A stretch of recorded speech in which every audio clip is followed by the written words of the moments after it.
श्री राम के लिए कैकेयी ने 14 वर्ष ही वनवास क्यों मांगा? 5, 10 या 15 वर्ष का क्यों नहीं मांगा? कैकेयी देश के राजा अश्वपति की पुत्री कैकेयी थी। कैकेयी देश के राजा अश्वपति की पुत्री कैकेयी थी। देखा जाए तो कैकेयी के 2 वरदान ने रामायण की कहानी को महत्वपूर्ण दिशा दी। कैकेयी ने जब राजा दशरथ से राम के लिए 14 साल का वनवास मांगा तो ये एक प्रश्नानिक कारण था। रामायण की कहानी त्रेता युग के समय की है। उस समय यह नियम था कि अगर कोई राजा 14 वर्ष के लिए अपना सिंहासन छोड़ देता है तो वह राजा बनने का अधिकार खो देता है। यह नियम कैकेयी को मालूम था, इसलिए कैकेयी यह बात जानती थी, अतः उसने ठीक 14 वर्ष का वनवास ही मांगा। वह अलग बात है कि बाद में भरत ने सिंहासन पर बैठने से मना कर दिया था और वनवास समाप्त होने के बाद राम को ही गद्दी पर बैठाया था। इसी प्रकार द्वापर युग में यह नियम था कि अगर कोई राजा 13 साल के लिए अपना राजकाज छोड़ देता है तो उसका शासन अधिकार खत्म हो जाता है। इसी नियम की वजह से दुर्योधन ने पांडवों के लिए 12 वर्ष का अज्ञातवास की बात रखी थी।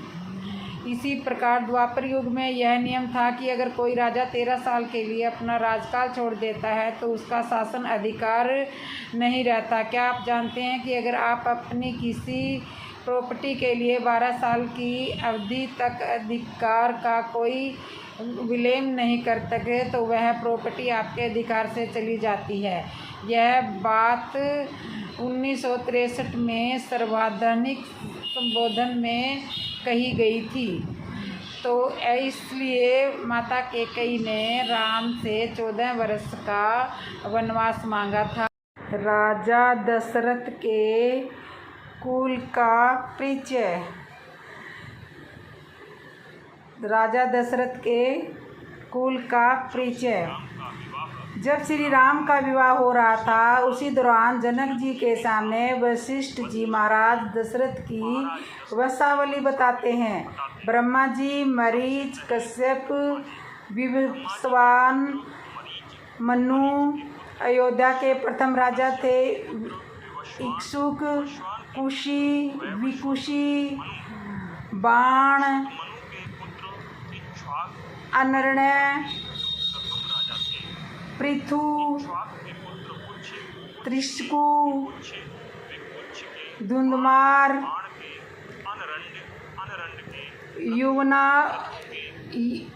युवनाशम, मान्यधता, सुशुद्धि, ध्रुवसिंधि और उसके 2 पुत्र थे। भरत ध्रुवसिंधि के पुत्र थे। अस्थि, सागर इनके 6001 पुत्र थे। असमज, असुमान, दलीप, भागीरथ,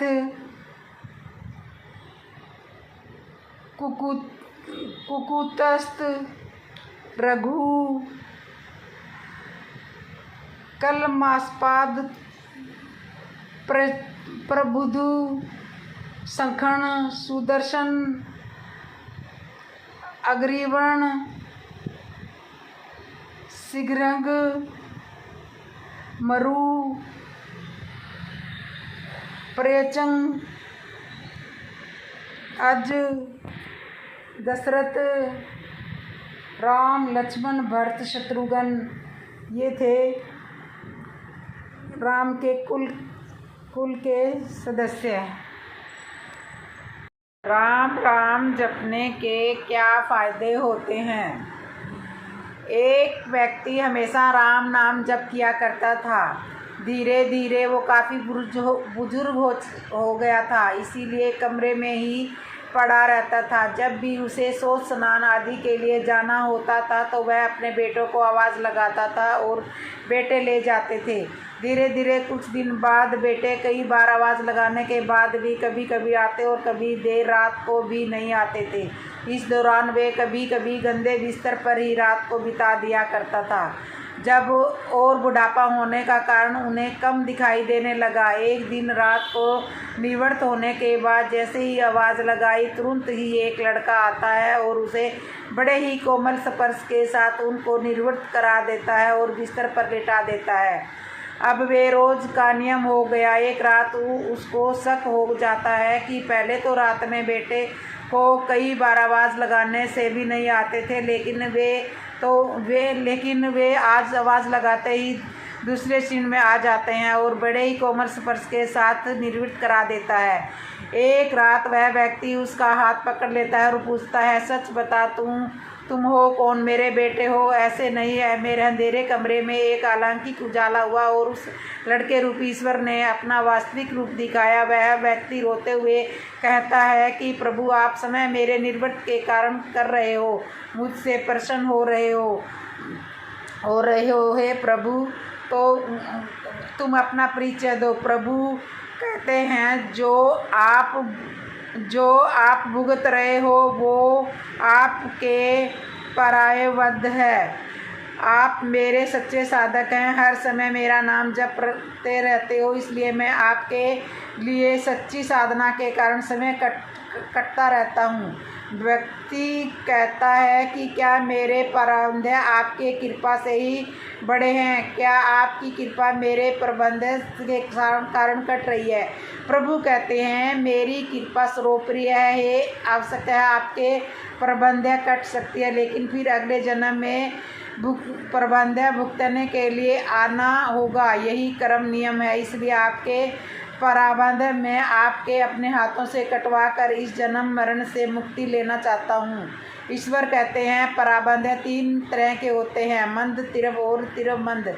मंद प्रारब्ध मेरे नाम जपने पर कष्ट कट जाते हैं और तीव्रता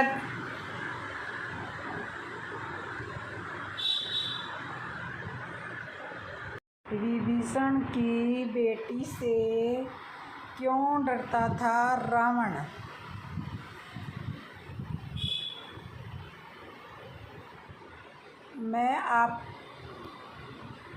आखिर क्यों डरता था विभीषण की बेटी से रावण? विभीषण की बेटी त्रिजटा थी।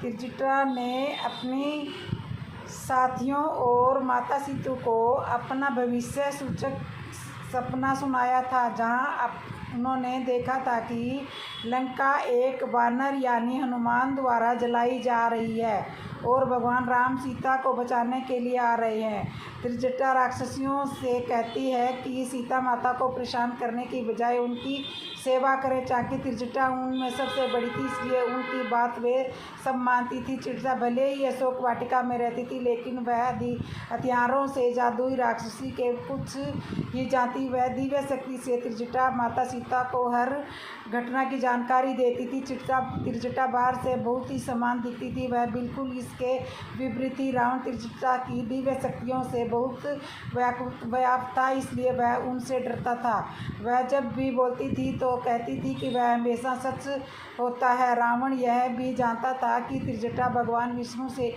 प्रेम करती है और उनकी पूजा करती थी। बनारस में यह माता त्रिजटा का मंदिर है, जहाँ पे माता सीता है का वरदान दिया था कि कार्तिक मास के अगले दिन ही उन्हें देवी स्वरूप पूजा जाएगा। रावण के वध के बाद जब माता सीता वापस लौट रही थी तो उन्हें त्रिजटा को काशी में विराजमान होने की बात कहकर उन्हें एक बहुत ही देवी का वरदान दिया था और उनकी पूजा आज भी होती है। दोस्तों, आपको ये वीडियो कैसे लगी? आपको अच्छी लगी हो तो वीडियो ज़रूर शेयर करना।